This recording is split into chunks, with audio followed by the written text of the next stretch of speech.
CNN International.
On Showbiz Today, Melrose Place puts in for a change of address. James Garner follows Maverick from television to the big screen, and country music pioneer Randy Travis makes a musical comeback.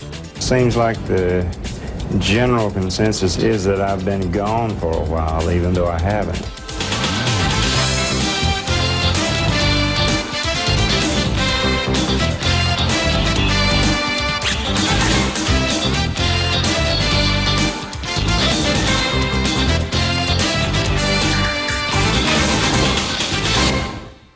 Hello, everyone. Welcome to Showbiz Today. I'm Jim Moray in Hollywood. Lauren Sidney is on assignment. If you're one of the millions of people hooked on Fox TV's hot series Melrose Place, mark your calendars. Beginning this fall, you and the cast are moving to a new night. Though Fox won't confirm it until Tuesday, it's being widely reported in Hollywood that the steamy drama is shifting from Wednesday to Monday night. That's not all. Many of you may be tuning in not just on a different night, but to a different channel. Up to 12 stations owned or to be acquired by New World Communications will be joining Fox's list of affiliates. Among those making the switch to Fox, longtime CBS affiliates WJBK in Detroit and WAGA in Atlanta. Fox says the deal marks the largest affiliation realignment in TV history. A big surprise at the 47th Annual Cannes Film Festival. Si crees que en esta Navidad ya nada te sorprenderá, en Kodak te hemos preparado una sorprendente Navidad. Llévate a precio especial una cámara Star Focus Free o Star 110. Ambas incluyen rollo y baterías. Sorprende a todos con Kodak en esta Navidad. Durante las primeras 6 semanas de vida, lo mejor para un gatito es la leche de mamá. Cuando cambian sus necesidades alimenticias, Whiskas como la leche materna le da nutrición completa. Contiene taurina, calcio y vitamina D que los veterinarios recomiendan para mantenerlo activo. Después de mamá, Whiskas, el alimento que prolonga la vida activa de su gato. Si me da gripa, comento. Todavía recibir de nuestro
those who come to run Barbados generally find... Puedes ser un maquinista.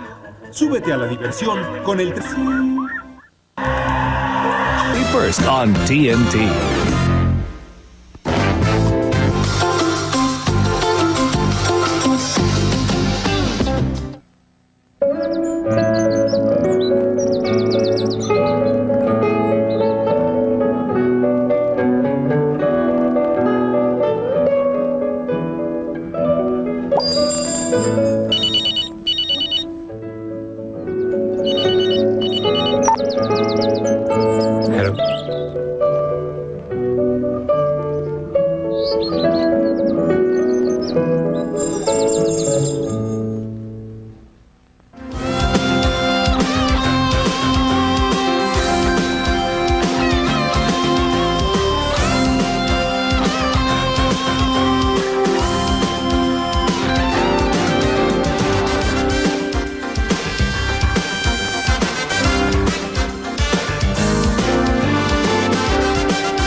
Combining a bicycle with wings may cause an adverse reaction. Combining medicines or medicines with certain foods or alcohol may cause one too. Always read the medicine label. It'll tell you what you need to know. And if you're still not sure, ask your healthcare professional. A message from the Council on Family Health and the Food and Drug Administration.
It was Thomas Jefferson who said, "Find and follow the rivers that will carry you west from St. Louis to the Pacific."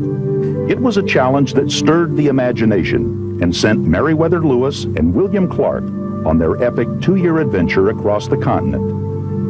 On October 16, 1805, Lewis and Clark reached the mythical river of the West, the Columbia.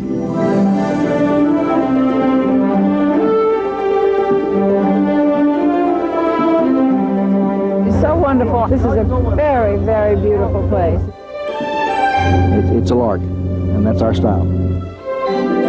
I have a terrible feeling that I had a better breakfast this morning than Lewis and Clark ever had.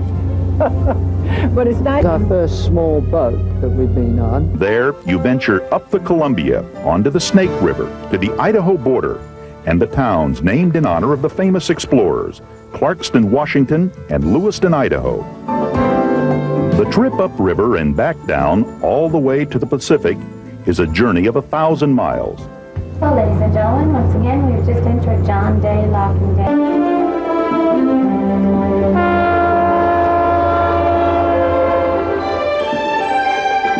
It's such a relaxing trip. I just took a nap. I never sleep before lunch. But between those periods of relaxation are moments you will always remember. All along the river, there are surprises. Perched Perched high on a bluff is a mansion called Maryhill, originally the home of a wealthy businessman, now a museum containing rare works of art. Oh, well, we're out in the boondocks. To the apple orchards and enjoy a breathtaking view of Oregon's snow-capped Mount Hood. Oh, I think the train ride's great. It's fun. It's fun. Canyon and the Snake River Rapids.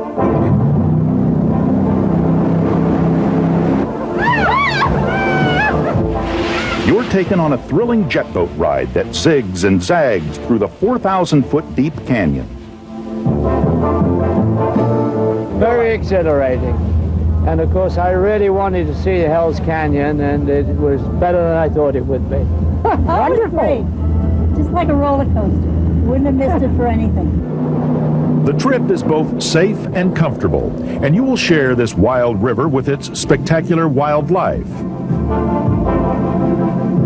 And come within arm's reach of etchings left by the Indians who traveled this region hundreds of years ago. We're a generation of people who've enjoyed life all our lives, and we're going to keep on doing everything we can to cram it in, and this is a wonderful adventure to add.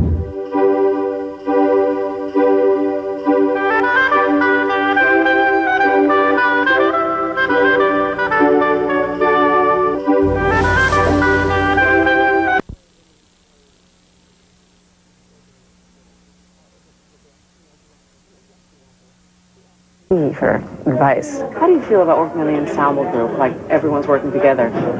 It's difficult because I'm usually by myself. I like working alone. Yes. It'd be better if the other actors weren't there. Welcome to our happy set. Susan DeRuza. For Long and Williams, it's a second chance. 6 episodes of Good Advice aired last season, and 13 new shows have been shot. CBS is giving it a summer tryout in its Monday night comedy lineup. What makes our show unique is that we're dealing with very emotional issues in a fun way. I mean, we admit our frailties and we admit our vices and our disappointments and things like that. Not because it's a show about therapy. We don't get into therapy actually that much. Gar believes in what she calls the show's strangeness. And I know when something feels good and right and when something feels like dog turkey time, I think you know what I mean. And this feels really good. Most of it has been fun and interesting and strange. And if the cast can keep the fun in their dysfunctional office family, Good Advice may bring more viewers to the couch. Sherry Sylvester, CNN, Los Angeles. Seems like it's been a while since we've heard the name Randy Travis, but now the singer's brief time out of the spotlight is over. Paul Verkaman has the story. But baby, come back before you kill us all. With Before You Kill Us All, Randy Travis has resurfaced at the top of the country music charts. Seems like the general consensus is that I've been gone for a while, even though I haven't, you know. Well, it's a desperate situation. I got a strong will to survive. But in one sense, it is an album that is saying, I'm back, because it has been so long since we've had a normal studio album. This Is Me is Travis's first studio album in 3 years. I told the people at Warner Brothers I want to make an album with nothing but singles on it. They said, okay. They looked at me kind of funny. Travis will showcase some of the work on This Is Me in an upcoming special on the Nashville Network. An evening with Randy Travis. Travis has become a more familiar face on TV in recent years as an actor, appearing in several roles, including ABC's The Wind and the Wire. Well, then what were you doing out there in the middle of nowhere? Hiding out. From what? In his biggest role to date, Travis will play opposite Rob Lowe as ruthless killer Cole Younger in Frank and Jesse. Get up! Get up! I finally found a way to use the knowledge that I have about riding horses and the guns.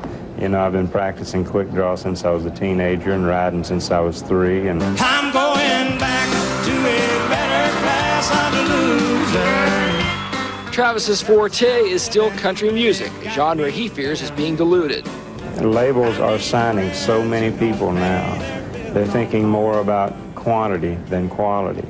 And I do believe that there are a lot of people who are basically sound-alikes coming along now in the last few years.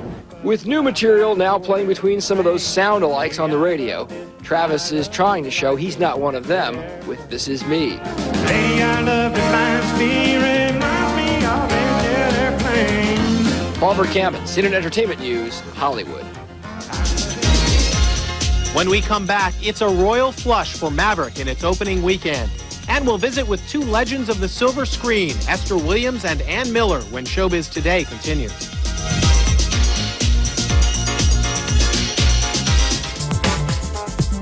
Happy birthday to former primetime villainess Joan Collins, who turned 61. Singer Rosemary Clooney is 66.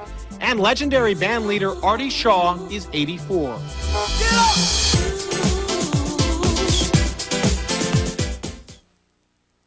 At the CNN International Weather Center, I'm Flip Spiceland, and we want to show you recent moving satellite imagery from the European continent and talk a little bit about a frontal system that stretches through this area. Radio a toda hora. Sienta Continental. And now for your... Try to see and do it all in one visit. Pick and choose, then come back for more. Reporting on Great Kids Vacations, I'm Ricky Stevenson. In the Florida Keys, you can visit Ernest Hemingway's home or scuba dive through the spirit of Miami. Paul Ryan takes us there. Winter in the Florida Keys is the dry season. For many, the overseas highway is the route to warm weather. Some start in Key Largo with its Coral Reef Underwater Park. Then they head south to Isla Mirada for some world-class fishing. That's tonight's supper. You guys are going to eat well tonight. You can even swim with the dolphins on Grassy Key. Good girl, bring your dad. Locals know Bahia Honda State Park is the place for camping and one of the few good beaches in all. Turned the tide of war in Europe as Allied troops stormed the beaches at Normandy. Now, on the 50th anniversary, CNN takes you back to capture the memories and emotions of this historic event. D-Day Remembered.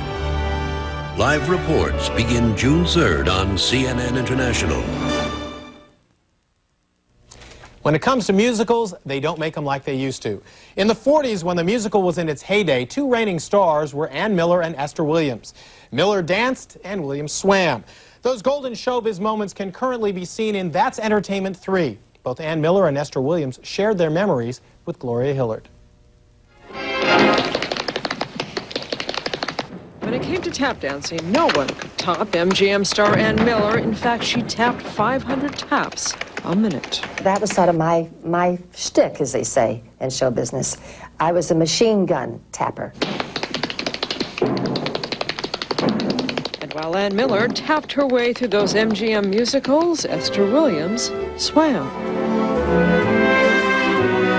When people have asked me what my favorite swimming pool is anywhere in the world, I say on Stage 30. Because you could make it a Roman garden. It was magic. Ann Miller and Esther Williams were part of what was called in the 40s the MGM family. All of us over there were petted and groomed like racehorses. They had 100 people in the publicity department to do nothing day and night but write about their stars and starlets. When Esther Williams was discovered in an aquacade, it took some convincing by MGM to get the swimming star to sign a contract. As far as I was concerned, I was going to be a sports buyer at iMagnin on Beverly Hills, and that's what I called a steady day job. Williams would do 26 films for the studio, spending most of her time in the pool. Yes, I learned how to sleep in the pool. The stage had to be cold. The water had to be so warm. So what you did is stay in the pool all day long. And yes, I did get just like a prune. Ann Miller got her big break in Easter Parade with Fred Astaire after Sid Charisse broke her leg. I won that part from about 15 girls. Poor dear Sid fell and broke her leg, and I got that part. I was so thrilled to be able to work with Fred Astaire. One of the Miller dance numbers in That's Entertainment 3 is called Shaking the Blues. The song title was appropriate, she says. I'm sentimental about that number because I worked in great pain. She had been married to a man who beat her. They threw me down some stairs, broke my back, and my child died at birth. That's the first number I did after all that horror and misery, was Shaking the Blues Away. Today, because of television, both Miller and Williams say they get more fan mail than ever before. Miller, of course, still dances, and if you're wondering if Williams still swims. I swam this morning. Had a good swim before I got to you. Gloria Hillard, CNN, Los Angeles. And that's Showbiz for today. In Hollywood, I'm Jim Moray. Thanks for watching.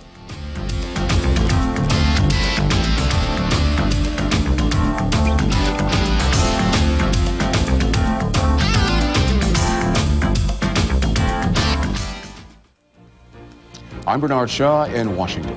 And I'm Judy Woodruff. At the top of the hour, family and friends of Jacqueline Kennedy Onassis say goodbye during a solemn burial ceremony at Arlington National Cemetery.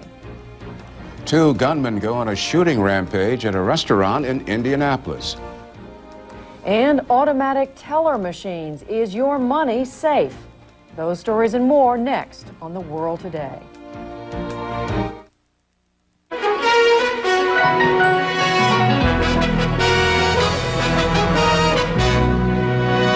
This is CNN International.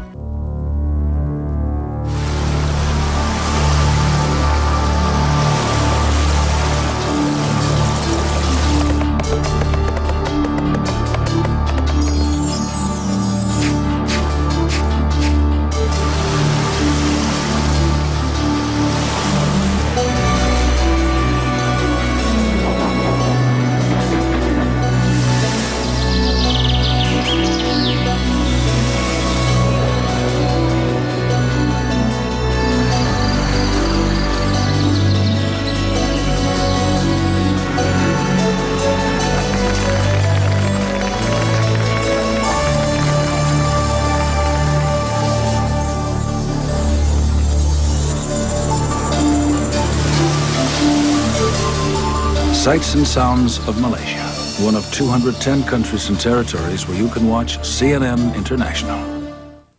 I believe in reporting. It gets in your blood, and if something big is happening, you want to be there.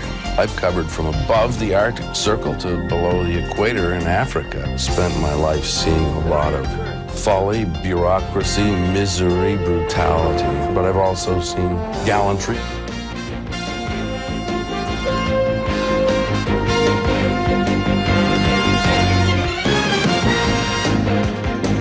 Headline News, I'm Charles Ziwi, in today for Chuck Roberts. 31 years ago, they were separated by an assassin's bullet. Today, Jacqueline Kennedy Onassis was laid to rest beside her first husband, former President John F. Kennedy. She was buried in a moving ceremony at Arlington National Cemetery outside Washington. Children, John Kennedy Jr. and Caroline Kennedy Schlossberg, knelt at the casket for a silent prayer. That followed a short graveside service with music and scripture reading. President Clinton delivered a brief eulogy describing the former First Lady as a remarkable woman. He praised Mrs. Onassis' lifelong ability to persevere. God gave her very great gifts and imposed upon her great burdens. She bore them all with dignity and grace and uncommon common sense. In the end, she cared most about being a good mother to her children, and the lives of Caroline and John leave no doubt that she was that and more. The former First Lady's body was flown to Washington from New York. It was there that funeral services were held this morning at the church where Mrs. Onassis had been baptized as a child. Gary Tuckman reports. For 30 years, former First Lady Jacqueline Kennedy Onassis lived in this apartment on New York's Fifth Avenue. And on this day, she left her home for the last time.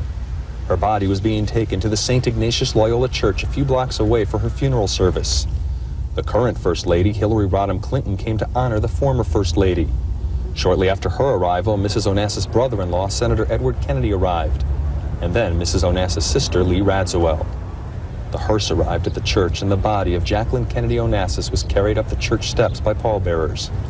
The funeral service was only open to people with invitations, but thousands of members of the public paid vigil on the streets.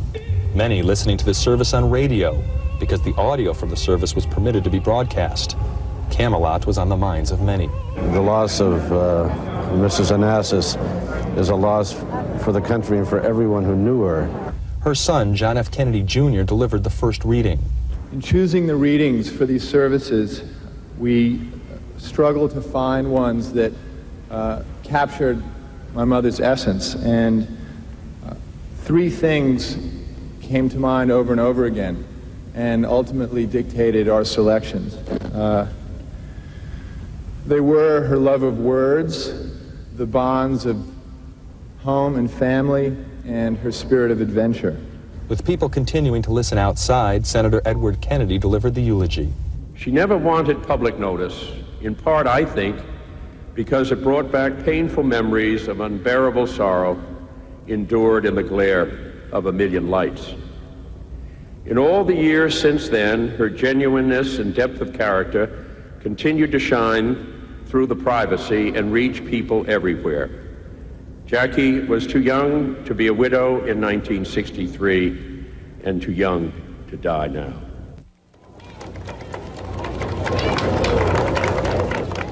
She was only 64 years old and only 31 when she became First Lady of the United States. Mourners at the service say they will never forget her. See from the expression on everyone's faces, people were deeply moved. It's as if a light had gone out in all our lives. The light may be out, but the memories remain. Jacqueline Kennedy Onassis was the most private of public people, and that even proved to be true with this funeral service. A private affair that brought out thousands of members of the general public. People who came because they wanted to pay their respects to a woman of class and dignity. Gary Tuchman, CNN, New York.